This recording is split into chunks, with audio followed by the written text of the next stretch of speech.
La chronique bourse, la quotidienne Zone Bourse, Anthony Bondin.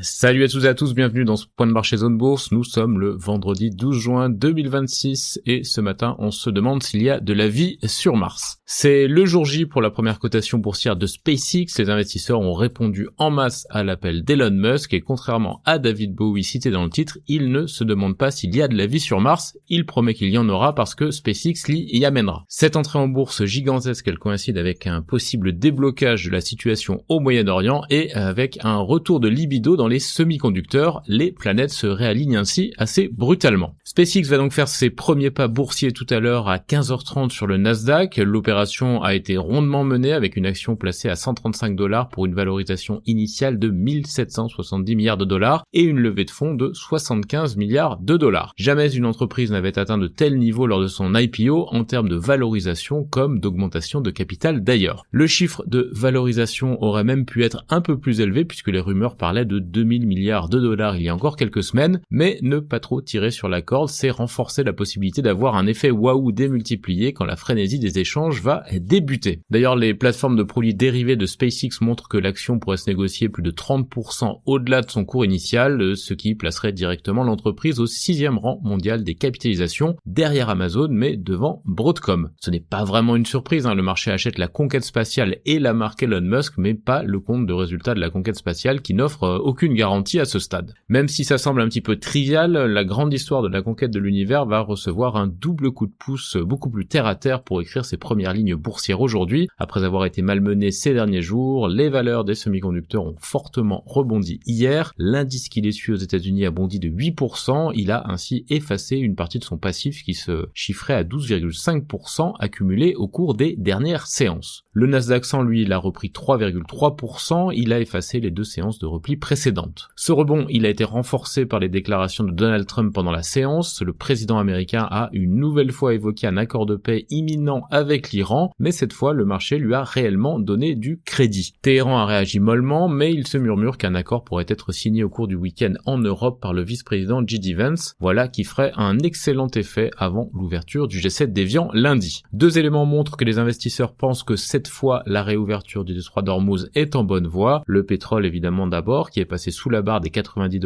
le baril de Brent, les obligations ensuite qui sont remontées avec la perspective d'un apaisement dans la remontée de l'inflation. Les traders ont d'ailleurs assoupli leurs pronostics, ils ne sont plus majoritaires à envisager une hausse de taux de la Fed en fin d'année. En dehors de l'actu SpaceX qui risque de prendre quand même beaucoup de place aujourd'hui, le marché aura tout loisir pour commenter les derniers résultats d'Adobe publiés hier soir après la clôture. Le groupe a relevé ses prévisions mais n'a pas totalement convaincu qu'il dispose d'un totem d'immunité contre l'IA. La publication est malgré tout plutôt rassurante et le titre reculait seulement de 2% hors séance. La principale échéance macro du jour sera l'indice de confiance des consommateurs américains de l'université du Michigan, c'est prévu à 16h. Côté Asie-Pacifique ce matin, la semaine s'achève beaucoup mieux grâce à l'envolée du Nasdaq. Les gains s'échelonnent de 0,8% en Inde à 8,4% en Corée du Sud en passant par 2% en Australie et 3,5% au Japon. L'Europe est attendue en vive hausse à l'ouverture. On passe à l'actu des sociétés en France d'abord. Nicolas Martin a rejoint le comité exécutif d'Hermès en tant que secrétaire général à compter du 1er juillet. Alstom a franchi la barre des 500 rames Omneo Regio 2N produites sur son site de Crespin. Morel et Mersenne vont intégrer le SBF 120, Elior et Nexity en sont exclus. Par ailleurs, Abivax, Ipsen et Soitec entrent dans le CAC Next 20, l'antichambre du CAC 40 à la place d'ADP, Gecina et Valeo. Les changements seront effectifs le 22 juin. OVH entre en négo exclusif pour l'acquisition de Gladia, un expert de la reconnaissance vocale IA. Exail négocie le rachat de la participation d'ICG, les deux parties divergent sur la valorisation de cette participation. De CRSI et Calios s'associent pour rapprocher le calcul IA du terrain. Eneo,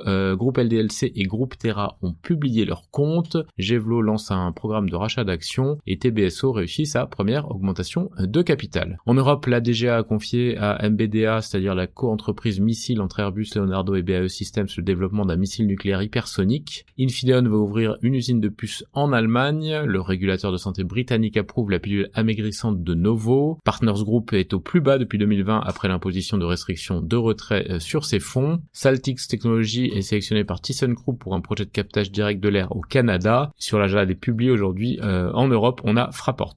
En Amérique du Nord, SpaceX va donc faire son entrée en bourse à $135 par action, valorisant l'entreprise 1770 milliards de dollars. Adobe a relevé sa prévision annuel de chiffre d'affaires, mais le titre reculait un peu hors séance. Côté indice, on a Astera Labs, Teradyne, CoreWeave, Nebius et Rocket Lab qui vont entrer dans le Nasdaq 100 le 22 juin. Charter Communications, Cognizant, Insmed, Verisk et Zscaler en font les frais. Dana fusionne avec la division mobilité d'Eaton pour 5,1 milliards de dollars, portés par la forte demande pour les pièces automobiles. Ailleurs dans le monde, on n'a pas grand chose à se mettre sous la dent ce matin. Alibaba propose 1,5 milliard de dollars pour acquérir la société chinoise de livraison de produits alimentaires Poupou, et Wuxi Aptech dépose plainte contre le Pentagone après son inscription sur la liste noire militaire chinoise. C'est terminé pour ce point de marché du jour. Très bonne journée et très bon week-end à toutes et à tous.